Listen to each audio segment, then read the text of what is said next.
આગળ વાત કરીએ સોમનાથની, જે આ સોમનાથ ટ્રસ્ટ સામે શ્રદ્ધા અને પરંપરાને લઈ ગંભીર આક્ષેપ ઉઠ્યા છે। દશનામ ગોસ્વામી પરિવાર તરફથી ટ્રસ્ટ પર 200 વર્ષથી વધુ સમયથી ચાલી આવતી ધાર્મિક પરંપરાનું ઉલ્લંઘન કરવાનો આક્ષેપ કરવામાં આવ્યો છે। ગોસ્વામી ભાવેશ ગીરીએ દેશના વડાપ્રધાન અને ટ્રસ્ટના અધ્યક્ષ નરેન્દ્ર મોદીજીને પાઠવેલી લેખિત અરજીમાં જણાવ્યું છે કે તેમના પૂર્વજોએ ઉદ્ધરેશ્વર મહાદેવના પવિત્ર સ્થાને છેલ્લા 7 પેઢીથી સેવા આપી છે, પરંતુ હવે સોમનાથ ટ્રસ્ટે સ્થળનો કબજો લઈ ગયો છે અને તેમના દર્શન પૂજનના હકથી તેમને વંચિત રાખી રહ્યો છે।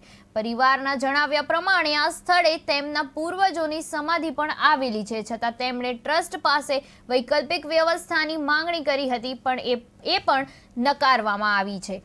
આ બાબતે લઈ ગોસ્વામી પરિવાર દ્વારા ભાજપના મહાનાયકો સહિત તમામ ટ્રસ્ટીઓને લેખિત અરજી મોકલાઈ છે અને આધ્યાત્મિક વારસાને જાળવવા જાગૃતિ લાવવામાં પ્રયાસ કરવામાં પણ આવ્યા છે।